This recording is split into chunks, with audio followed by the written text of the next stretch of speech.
Near Mint Condition, the home of collected edition. That cover's so awesome. Absolute format is the best way to own this store. Time to empty those wallets and fill those shelves.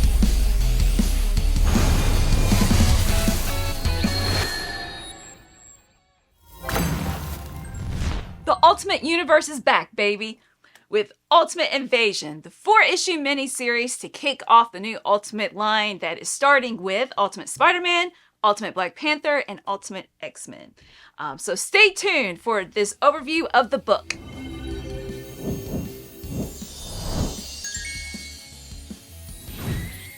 Thank you to the fine folks at Marvel and David Gabriel for sending us this advance review copy. Ultimate Invasion is written by Jonathan Hickman, with art by Bryan Hitch, ink by Andrew Curry, and colors by Alex Sinclair. This start to the new Ultimate Mythos is due out on the direct and book market March 26th and 27th, depending on where you get your books. It is rated T+, so Teen Plus. It retails for $24.99, and it numbers 192 pages.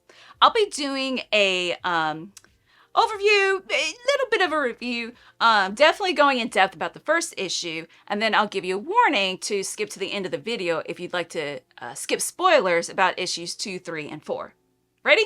Hickman jumps right into the action as we follow a group of mercenaries who are trying to break into the Blackguard building. And of course, by using, high-tech black hole grenades and sonic guns and such.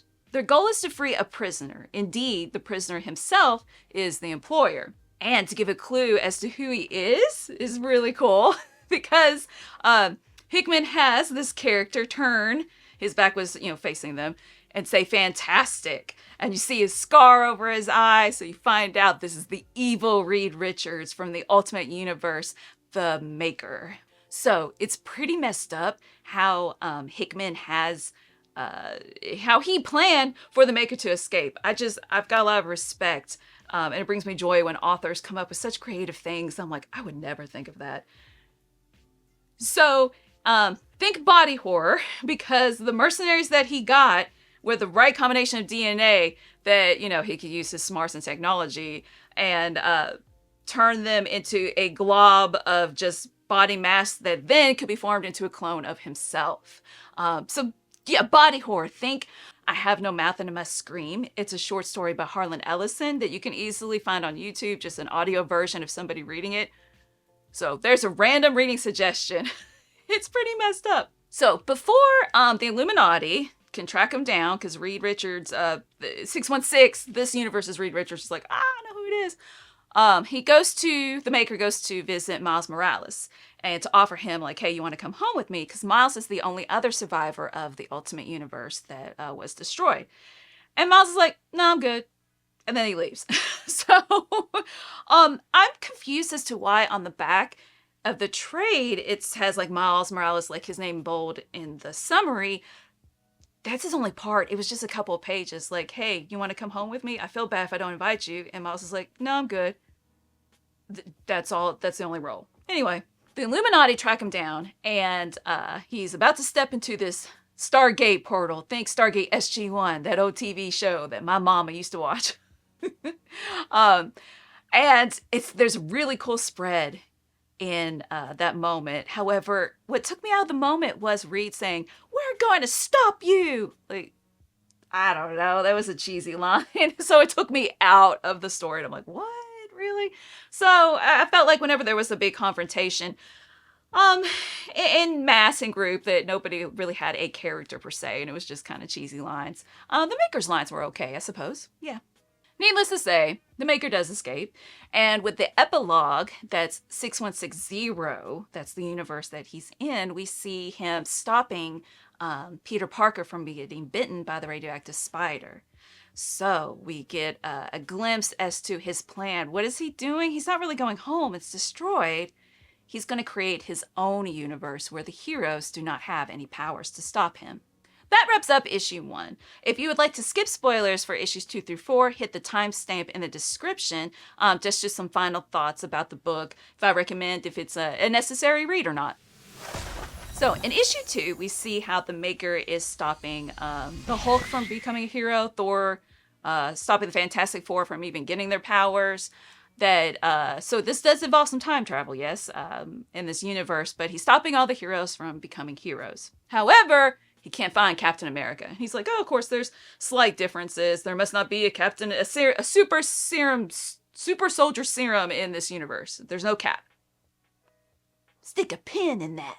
Okay, so in this new Ultimate Universe, 6160, Howard Stark has partnered with Obadiah Stane, who is Ironmonger. And it's ambiguous, Obadiah's his motives. But with Howard, we can see that he's genuinely a friend. He's a genuinely good person.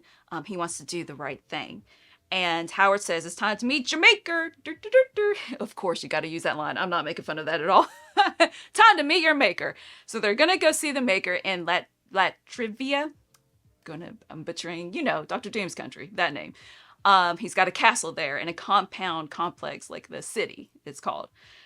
So they go to visit, and there's other dignitaries that are showing up, such as the Rasputin family, the Immortal Hulk with like some monk follower peoples. Got Captain Britain, Lords Ra and Khonshu, and Harada Yoshida Alliance. Woo, sorry.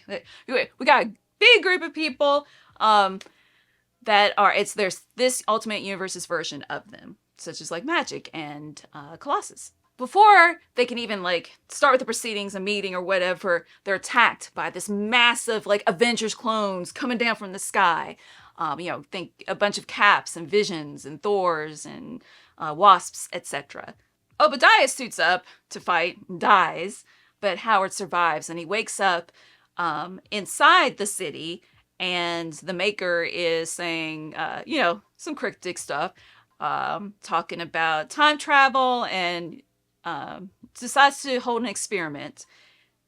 He's got all those Avenger clones, kind of in a prison holding cell, and he brought in some regular citizens, killed them because their DNA lineage is what was used in the future to create these Avengers clones. And so the Avengers clones, another awesome body horror panel of the bodies melting. So he was like, oh, that's what happens. Yay. Well, of course that's what happens when you shoot them. All right, so Maker needs Howard Stark because he's missing a good chunk of his head. He takes off his octopus head helmet thing. And so he's having a hard time with his memory. And he's like, I think you built this time machine. I want you to fix it, Howard Stark. Oh, man. And Howard's like, what? Obviously, you're a murderer and evil. He's having a hard time figuring out what to do. The other dignitaries are also discussing how, like, from behind the shadows, they need to run the world for the world's own sake. And he's like, I don't agree with this. This is evil. However, he feels like eventually he does need to somehow go along with it. So to fix this time machine, he is partnered up with this Ultimate Universe's Reed Richards, who's a man in the Iron Mask type of mask. So he looks like Dr. Doom. Because they partner up, of course, they can fight back against the Maker. They sabotage the time machine, and Reed Richards, the good version, the one in the mask, he is disguising himself in order to allow the Avengers clones from the future into the compound, the city, then kind of like trap them of sorts. So yeah, we find out the Avengers clones are led by Kang, and there's kind of, to me, I read it as a hint that maybe it's Howard Stark is in the future, like that's Kang, because he talked about looking in a mirror and their masks are similar and stuff like that. So I don't know. It is left a little ambiguous as to exactly what happened. Hickman doesn't give all the details, which is definitely Hickman's style of writing. Since the city is closed off for 2 years, effectively, and it looks like Howard's dead, or Kang and the Maker's dead, which of course they're not. It's closed off for 2 years, and the dignitaries that I mentioned from before all over the world, this ultimate world's version of them, they're like, well, how are we going to run the world until the Maker comes back? So a convenient time frame, right, for the ultimate line to get started and get some good stories underway before the Maker comes back. At least I'm guessing that's why it's 2 years that they have to wait. They talk about how that their wars aren't really because they're angry at each other, but that sounds childish that they're angry at each other. You know what I mean. They're not actually fighting. it's all a play, and they even vote on who's going to be the bad guy, who's going to be the good guy. They don't really hate each other. So that definitely comes into play with Ultimate Black Panther #1. I like the epilogue that 6160's Reed Richards teams up with Tony Stark, who becomes Iron Lad because he has respect for his dad, and he's like, I'm not Iron Man yet. And they go and they find Captain America in the ice. Yeah. So Marvel did solicit this as a Treasury edition to get some oversized art, but then obviously changed it to trade, which my opinion is I think that's okay. Bryan Hitch's art isn't bad. I'm not saying that. It's just not my personal taste. Like I'm fine with it not being oversized. I felt like he overused the tool of like angling the camera, like making the picture tilted within the panel. It was used a little bit too much for me. That definitely is dynamic and adds to it. But I would have liked it if like maybe he played around with the paneling itself in different formatting a little bit to kind of achieve the same effect. But again, that's just my personal taste. However, I do love Bryan Hitch's spreads. Those were really pretty, a lot of energy.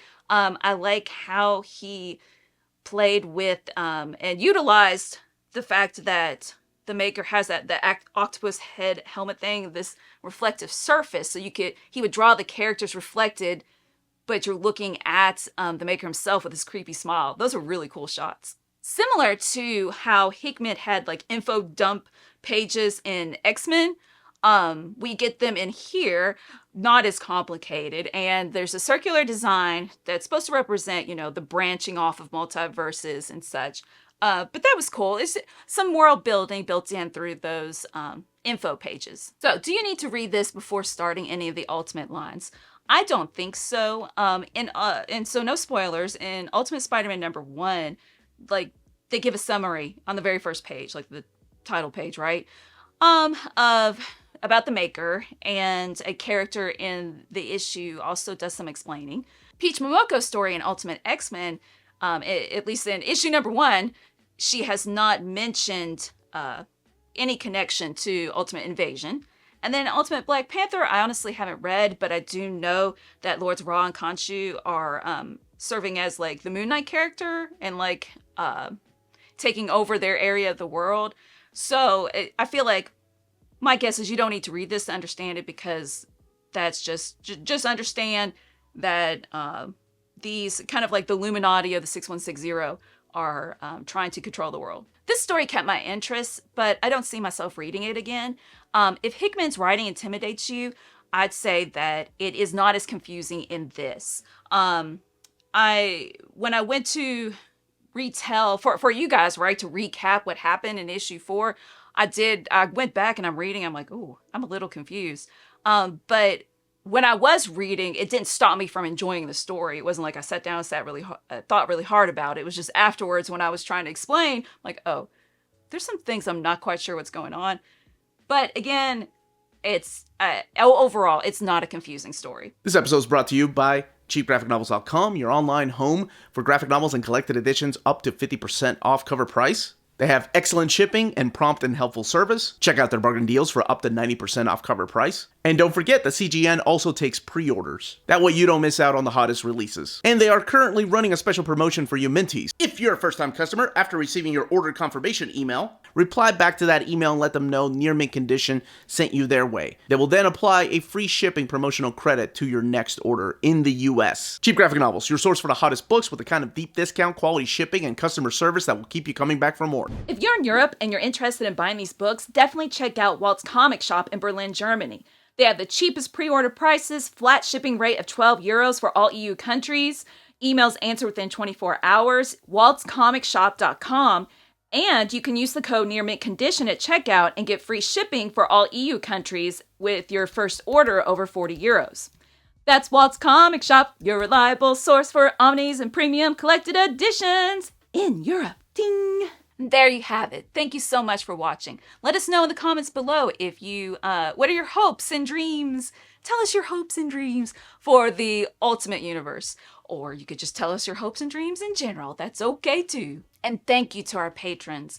This channel could not exist without you. Seriously, like, my husband could not make this job and therefore devote so much time to making all of the content if people on Patreon weren't supporting us. So thank you so much.